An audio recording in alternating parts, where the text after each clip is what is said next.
அம்முனா பெட்ல இருந்துச்சுமா. Okay okay. மாமா காவேரி அக்கா கொடுத்து நர்மதா கிட்ட பெட்ல வைக்க சொன்னான். இது விஜய் மாமாவோட Dress. இந்த சட்டை பிரமாதமா இருக்கு மாமா. உங்களுக்கு நீங்களும் தான் போடுறீங்களே 90s படா ஹீரோ மாதிரி. அந்த பேட்டர்னையே மாத்துங்க மாமா. நீங்க டெய்லர் தானே, ஊருக்கெல்லாம் தச்சு கொடுக்குறீங்க. உங்களுக்கு எது ஃபிட்டான சட்டைன்னு தெரியாதா? அம்முனா அந்த மாதிரியே போட்டு பழகிட்டேன். இப்ப டிஷர்ட் போட்டாலே ஃபிட்டா இருக்க மாதிரி இருக்குமா. ஊர்ல எந்த மாதிரி சட்டை போடுவேனோ அந்த மாதிரிதான் இங்கேயும் போடுறேன். அதான் எனக்கும் வசதியா இருக்கு. அம்மா எல்லாமே உங்க மைண்ட் செட்ல தான் இருக்கு. ஃபர்ஸ்ட் அதை மாத்துங்க. எதுவும் யூஸ் பண்ணாமையே அது நமக்கு வசதியா இருக்காதுன்னு யோசிக்காதீங்க மாமா. பழகுன விஷயத்துல இருந்து சடனா மாறினா என்னவோ மாதிரிதான் இருக்கும். ஆனா அதே காலப்போக்குல பழகிறோம். இப்ப எல்லாம் மிடில் ஏஜ்ல இருக்கவங்களே கரெக்டா ட்ரெஸ் பண்ணிக்கிட்டு வராங்க. இனிமேட்டு கொல கொல பொம்மை ட்ரெஸ் மாதிரி போடாம ஃபிட்டா ட்ரெண்டியா போட்டு பாருங்க மாமா. அக்கா மாமாவை பாரு, ஹீரோ மாதிரி இருக்காருல்ல. அக்கா அவருக்கு தான் தெரியலாட்டி நீயாவது சொல்லலாம்லக்கா. இனிமேட்டாவது இந்த மாதிரி ட்ரெஸ் பண்ண சொல்லு. என்னங்க இது யாரோட சட்டைங்க? இது விஜய் சட்டையாங்கங்கா. ஹெட்ல இருந்துச்சு, அது ஏன் சட்டைன்னு நான் எடுத்து போட்டுக்கிட்டேன். நான் கழட்டிடுறேன், என்னோட பேண்ட் சட்டையை கொடு. இந்தாங்க. கங்காக்கா இனிமேட்டு மாமாவோட பழைய சட்டையெல்லாம் தூக்கி போட்டுட்டு விஜய் மாமா மாதிரி ட்ரெஸ் பண்ண சொல்லு. இந்த பழைய சட்டையெல்லாம் நீ தூக்கி போடலன்னு வையி, நானே தூக்கி போட்டுருவேன்க்கா. வரதா கேக்குறாங்க காவேரி கிட்ட. என்னடி எல்லா அப்பளத்துக்கும் ஆர்டர் வந்துருச்சா? அதுக்கு தானே எடுத்துட்டு போறீங்க? எங்க ஆபீஸுக்கு நான் எடுத்துட்டு போறேம்மா. அங்கேயே இந்த பிசினஸ்க்கு ஒரு ரூம் ஒதுக்கி கொடுக்கறதா விஜய் சொல்லியிருக்காரு. எனக்கு மார்க்கெட்டிங் ஆளுங்க, டீலர்ஸ் எல்லாரோட கான்டாக்டும் வாங்கி கொடுத்துருக்காரு. இவங்கெல்லாம் அங்கதான் வருவாங்க. அதனாலதான் பாக்ஸ் எடுத்துட்டு போறேம்மா. காவேரி நீ என்னென்னமோ சொல்ற, என் மண்டையில உரைக்க மாட்டேது. ஆனா நீ அப்பளத்தை விற்க போறன்னு மாத்திரம்தான் தெரியுது. இந்த தண்ணி பிரச்சனை சரியாயிருச்சுன்னா கையோட இன்னும் கொஞ்சம் அப்பளம் போட்டிருப்பேன். பெரியவர்கிட்ட கேட்டு எப்ப இந்த தண்ணி பிரச்சனை சரியாகும்னு இன்னொரு வாட்டி கேட்டு சொல்ல. உங்க வீட்டிலேயே நாங்க உட்கார்ந்துகிட்டு இருக்க முடியுமா? அம்மா தாத்தா கிட்ட பேசி நான் கவுன்சிலர் கிட்ட பேச சொல்றேம்மா. நீ எத்தனை நாள் எங்க வீட்டுல இருந்ததா சலிச்சுக்கிற? மக வீடாவே இருந்தாலும் 2 நாள் தாண்டி இருக்க முடியும். அதுக்கு மேல யாருக்கா இருந்தாலும் சங்கட்டமா தாண்டி இருக்கும். என்னை கேள்வி கேட்டு கொள்ளாம தண்ணி பிரச்சனைய சரி பண்ண சொல்லு. சரிம்மா நான் பேசுறேன் விடு. இந்த அப்பளம்லாம் முடிஞ்ச உடனே மறுபடியும் நம்ம அப்பளம் போட்டுக்கலாம். வெயிட் பண்ணுமா, நான் சொல்றேன். ஆயமுனா கார்ல வைக்கலாம். சரிம்மா நீயே இங்க நின்னுகிட்டு இருக்க, வீட்டை பெருக்கி விட்டு வரலான்னு வந்தேன். நான் இவகிட்ட சொன்னா இவ எங்க கேக்குறா. நான் வீட்டை கூட்ட தான் வந்தேன். அதுக்குள்ள அக்கா இந்த வேலையை சொல்லிட்டா. என்ன பண்ண சொல்ற? சரி நீங்க போங்க, நான் கூட்டிட்டு வரேன். குமார் தச்சுக்கிட்டு இருக்காரு. அப்ப கங்கா வர்றாங்க. என்ன கங்கா பையி அப்படின்னு வாங்கி பாக்குறாரு. அதுல துணி இருக்கு. இது ஏது துணின்னு கேக்குறாரு. அதுக்கு கங்கா சொல்றாங்க, தெரிஞ்சவங்களுக்கு கிஃப்ட் பண்ணணும், அதுக்காண்டிதான் வாங்கிட்டு வந்தேன். கங்கா துணியை கிஃப்ட் பண்ண போறியா? இப்படியே எப்படிங்க கிஃப்ட் பண்ண முடியும்? தச்சுதான் கிஃப்ட் பண்ணணும். ஓகே கங்கா, யாருக்கு கிஃப்ட் பண்ண போற? சரிங்க உங்களுக்கு நான் சொல்றேன். ஆனா இன்னைக்கே தச்சாகணும். அப்பதான் நைட்டுக்குள்ள அந்த கிஃப்ட கொடுக்க முடியும். கங்கா சட்டை தானே, 1 மணி நேரத்துல நானே தச்சு கொடுத்துட்றேன். அளவெல்லாம் எடுத்துட்டேல்ல, இனிமேட்டு தாங்க எடுக்கணும். என்ன கங்கா சொல்ற? நைட்டுக்குள்ள தைக்கணும்னு சொல்ற, அளவு இன்னும் எடுக்கலன்னு சொல்ற. அப்பனா எப்பதான் அளவு எடுப்ப? ஒரு கடைக்கு வருவாரா என்ன? இந்த கிஃப்ட அவருக்கு சர்ப்ரைஸா கொடுக்க போறேன். அளவு எடுக்காம எப்படி தைக்கிறது? சில பேரு அளவெடுத்து தச்சு ஆல்டர் பண்ணிக்கிறாங்க சட்டைய. அவருக்கு உங்க அளவு கரெக்டா இருக்குங்க. ஏன் அளவா கங்கா? ஆமாங்க. வாங்க உங்களை நான் அளவு எடுக்கிறேன். என்னங்க என்னைய பார்த்து திரும்பி நில்லுங்க. அளவு எடுக்கும் போது திரும்பி நிக்கணும்ல.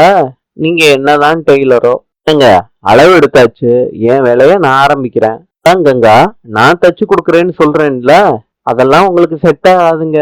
எல்லாம் ரொம்ப ஓவர் கங்கா. நான் என்ன நல்லா தைக்க மாட்டேனா என்ன? எனக்கும் சில ஐடியாஸ்லாம் இருக்குங்க. நான் நினைச்ச மாதிரி தச்சு கொடுக்கணும்னு நினைக்கிறேன். என்ன கொஞ்சம் விடுறீங்களா? கங்கா நீ எப்படி தைக்கிறன்னு நானும் பாக்குறேன். போங்க. நர்மதாவும் யமுனாவும் செஸ் விளையாடுறாங்க. காவேரி நர்மதாவுக்கு எப்படி விளையாடுறன்னு சொல்லி கொடுக்குறாங்க. தாத்தாவும் பக்கத்துல உட்கார்ந்துகிட்டு இருக்காரு. எல்லாத்தையும் நீயே சொல்லி கொடுக்காத, நான் எப்படி ஜெயிக்கிறது? ஏன் யமுனா, நானும் நீயும் உட்கார்ந்து விளையாடும் போது கங்காக்கா உனக்கு தானே சொல்லி கொடுப்பா. நர்மதா, நீ எடுத்து செக் வை. அவ்வளவுதான், ஆட்ட முடிஞ்சிருச்சு. நான் ஜெயிச்சிட்டேன்னு நர்மதா சந்தோஷப்படுறாங்க. யமுனாக்கா, நீ சொன்ன மாதிரி எனக்கு ஐஸ்கிரீம் வாங்கி கொடுக்கணும். போடி, எல்லாம் ஏமாத்து வேலை. நான்லாம் உனக்கு வாங்கி கொடுக்க மாட்டேன்டி. பாருக்கா, ஜெயிச்சவங்களுக்கு ஐஸ்கிரீம் வாங்கி கொடுக்கணும்னு யமுனா அக்கா தான் சொன்னாங்க. பாத்தியாக்கா, காவேரி சொல்றாங்க. இப்படியே அடிச்சுப்பீங்களா? தாத்தா இருக்காங்கல்ல, கொஞ்சம் அமைதியா இருங்கடி. தாத்தா சொல்றாரு, சின்ன பிள்ளைங்க அப்படிதான் இருப்பாங்க, அவங்க விருப்பத்துக்கு இருக்கட்டும். ஏம்மா குட்டி பொண்ணு, உனக்கு ஐஸ்கிரீம் தானே வேணும்? எல்லாருக்கும் தாத்தா நான் வாங்கி கொடுக்குறேன். தாத்தா, நான் தான் வின் பண்ணேன், யமுனாக்கா தோத்துட்டா, அவளுக்கு வேண்டாம். யமுனா சொல்றாங்க, நர்மதா ஏமாத்து வேலை பண்ணி ஜெயிச்சுட்டு தாத்தா எனக்கு கண்டிப்பா வேணும். யமுனா, அவ சின்ன பொண்ணு கேக்குறா, நீயும் கேப்பியா? காவேரி, யமுனா மாத்திரம் என்ன பெரிய பொண்ணா? சின்ன பொண்ணு தானே, கேட்டுட்டு போட்டோம் விடு. விஜய் வந்து கேக்குறாரு, என்ன தாத்தா பெரிய ஆர்கியூமெண்ட் போகுது? அதெல்லாம் ஒண்ணும் இல்லப்பா விஜய், இந்த பிள்ளைங்களுக்கு நான் ஐஸ்கிரீம் வாங்கி கொடுக்கறதா சொன்னேன். காவேரி சொல்றா எனக்கு பெரிய செலவு வைக்க போறதா நினைச்சுக்கிட்டு வேண்டான்னு சொல்றா. காவேரி, இதுல என்ன இருக்கு, ஐஸ்கிரீம் தானே, நானே ஆர்டர் பண்றேன். காவேரி, யார் யாருக்கு என்னென்ன ஃபிளேவர் வேணும்னு கேட்டு சொல்லு. அதுக்கு யமுனா சொல்றாங்க, மாமா நீங்களே எங்க கிட்ட கேட்க மாட்டீங்களா? நாங்க என்ன தூரத்துலயா இருக்கோம், இதுக்கு எதுக்கு மீடியேட்டர்? கொஞ்சம் சும்மா இரு, அவ சும்மா விளாடுறா, நீங்க ஒன்னும் தப்பா எடுத்துக்காதீங்க. தாத்தா சொல்றாரு, இதுதான் மச்சினி குசும்புங்கிறது. எல்லாருக்கும் விஜய் இதெல்லாம் அமையாது. மச்சினி தயவு இருந்தா மலையே ஏறலான்னு சொல்லுவாங்க. அதுல எந்த அளவுக்கு உண்மை இருக்குன்னு இப்போ உனக்கு தெரியுதா?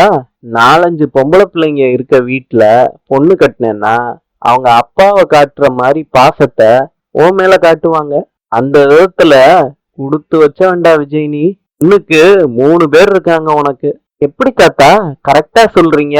நாங்க நிஜமாலே 3 பேரும் குமரன் மாமா கிட்ட அப்படிதான் இருப்போம். ஜி விஜய், நான் என்னென்ன ஃபிளேவர்னு கேக்குறேன். சரி, நீ கேட்க வேணாம், நானே எல்லார்கிட்டையும் கேட்டுக்கிறேன். இந்த மாதிரி அவங்க என்ன தூரத்துலயா இருக்காங்க, எதுக்கு மீடியேட்டர்? யமுனா, உனக்கு என்ன ஃபிளேவர் பிடிக்கும்? மாமா, நான் தான் யமுனா, அவ நர்மதா. ஆரிமா, நீ தான் யமுனா இல்ல? என்ன மாமா நீங்க, இவ்வளவு நாள் ஆகியும் யார் யமுனா யார் நர்மதான்னு தெரியாமே இருக்கீங்க. அவருக்கு இப்பதான் என் பேரே கரெக்டா தெரியும். அக்கா, உனக்கே இந்த நிலைமையா? ஓகேக்கா, ஓகே ஓகே, நான் கரெக்டா சொல்லுவேன். இப்ப செக் பண்ணி பாத்துருவோமா? உங்க ஃபர்ஸ்ட் அக்கா பேரு கோதாவரி, கரெக்டா? ஆமா, போச்சு மாமா, ஃபர்ஸ்ட் பாலே நீங்க அவுட்டு. நர்மதா சொல்றாங்க, எங்க பெரியக்கா பேரு கங்கா. நான் என்ன சொன்னேன், நீங்க கோதாவரின்னு சொன்னீங்க. சாரிம்மா, உங்க எல்லாருக்குமே ரிவர் பேஸ்ல பேர் வச்சிருக்கிறதுனாலயே லிட்டில் கன்ஃபியூஷன், அவ்வளவுதான். Let me try again. Ganga, Kaveri, Yamuna and a little one is Narmada. அம்மா என் பேரை கரெக்டா சொல்லிட்டாரு. சொல்லுங்க, யார் யாருக்கு என்னென்ன ஃபிளேவர் வேணும்? தாத்தா சொல்றாரு, விஜய் நர்மதாவுக்கு மாத்திரம் 2 ஆர்டர் பண்ணிரு. அவ செஸ்ல ஜெயிச்சதுக்கு 1 கொடுக்கணும். நர்மதா, செஸ்ல ஜெயிச்சிட்டியா? ஆமா மாமா, அக்காவை தோக்கடிச்சிட்டேன். Very good. நர்மதாவுக்கு 2 நோட் பண்ணியாச்சு. தாத்தா உங்களுக்கு? விஜய், எனக்கு வேண்டாம்ப்பா. ஏன் தாத்தா வேண்டான்னு சொல்றீங்க? சுகரோ, அதனால வேண்டான்னு சொல்றீங்களா? ஒரு நாள் சாப்பிட்டா ஒன்னும் ஆயிராது. நீங்க தாத்தாவுக்கும் சேர்த்து ஆர்டர் பண்ணிருங்க. சரிப்பா விஜய், ஒரு நாள் சாப்பிட்டா என்ன எரியற போகுது, ஆர்டர் பண்ணிருப்பா. சரி தாத்தா, உங்களுக்கும் எனக்கும் ஒரே ஃபிளேவர் ஆர்டர் பண்றேன். ஆமா, உங்களுக்கு என்ன ஃபிளேவர் பிடிக்கும்? எனக்கு அவருக்கு எப்பயும் வெண்ணிலா தான் பிடிக்கும். வெண்ணிலானா வெண்ணிலா ஃபிளேவர் பிடிக்கும்னு சொன்னேன். என்னங்க, என்ன மாமா நீங்க பிளாக் கரண்ட், செரா மசூர் அந்த மாதிரி ட்ரெண்டிங்கா சொல்லுவீங்கன்னு பார்த்தா வெண்ணிலான்னு சூஸ் பண்ணிருக்கீங்க. ரொம்ப பழைய ஃபிளேவரா இருக்கே. ஆனா பழசா இருந்தாலும் சில விஷயத்த மறக்கவே முடியாது. அக்காவுக்கு என்னைய பத்தி சரியா தெரியல, நான் வெண்ணிலா ஆர்டர் பண்ண போறதில்ல. அப்புறம் மாமா, இன்னும் 10 நிமிஷத்துல ஐஸ்கிரீம் வந்துடும். அதுக்கப்புறம் யார் யாருக்கு என்னென்னு தெரிஞ்சுப்பீங்க. கங்கா டென்ஷனா நடந்துகிட்டே இருக்காங்க. குமாருக்காண்டி வெயிட் பண்றாங்க. குமார திட்டுறாங்க. குமாரு பூ வாங்கிட்டு வர்றாரு. கங்கா, நீ இவ்வளவு சீக்கிரத்துல வருவேன்னு நான் எதிரே பார்க்கல. என்னங்க, நான் சீக்கிரத்துல வந்துட்டேன், வேணா பாட்டி கூட உட்காந்து பேசிட்டு வரவா? வேண்டாங்க, நான் சும்மா தான் கேட்டேன். சாப்பிட்டு எங்க போனீங்க? நீங்க இங்க இருப்பீங்கன்னு பார்த்தா வேற எங்க போயிட்டு வர்றீங்க? போன்ல உங்களை காண்டாக்ட் பண்ணலான்னு பார்த்தா சுவிட்ச் ஆஃப்னு வருது. அம்மா, கோயில் முடியும் நடந்து போயிட்டு வந்தேன் கங்கா. என்னங்க, இந்த டயத்துலயா? ஆமா கங்கா. இந்தா. என்னங்க, இதுக்குத்தான் கோயிலுக்கு போனீங்களா? சரிங்க, நான் இதை வச்சுக்கணுமா? ஆமா கங்கா. சரிங்க, நீங்க எனக்கு வச்சு விடுங்க. குமார் கங்காவுக்கு பூவை வச்சு விடுறாரு. இப்போ உங்களுக்கு சந்தோஷமா? கங்கா, ஒண்ணு கேட்கணும்னு நினைச்சேன். யாருக்கோ சட்டை தைக்கணும்னு சொன்னியே, அவங்களுக்கு கிஃப்ட் பண்ணிட்டியா அத தச்சுட்டு? இல்லங்க, நான் தான் உங்க கூட வந்துட்டேனே. ஆமா கங்கா, நானும் அதை யோசிச்சேன். இடையில ஒரு வாட்டி பாபின் கேஸ் வாங்க வெளியே போயிட்டு வந்தேன்ல, நீ அந்த டயத்துல கொடுத்துருப்பியோன்னு நான் நினைச்சேன். இன்னும் கொடுக்கலங்க. கங்கா, அதுக்கு நீ நிதானமாவே தச்சிருக்கலாம். சரி விடுங்க, ஒரு வேலை முடிஞ்சிருச்சுல்ல. அதுவும் சரிதான் கங்கா. சரி கங்கா, யாருக்கு கிஃப்ட் பண்ண போற? சரிங்க, கண்ணை மூடுங்க. இப்ப கண்ணை திறங்க. இந்தாங்க. என்ன கங்கா, என்கிட்டே திருப்பி கொடுக்குற? என்னங்க, இது உங்களுக்கு தாங்க. இன்று கியூபாவின் நாணயம் பிசோ. நாளை சந்திப்போம்.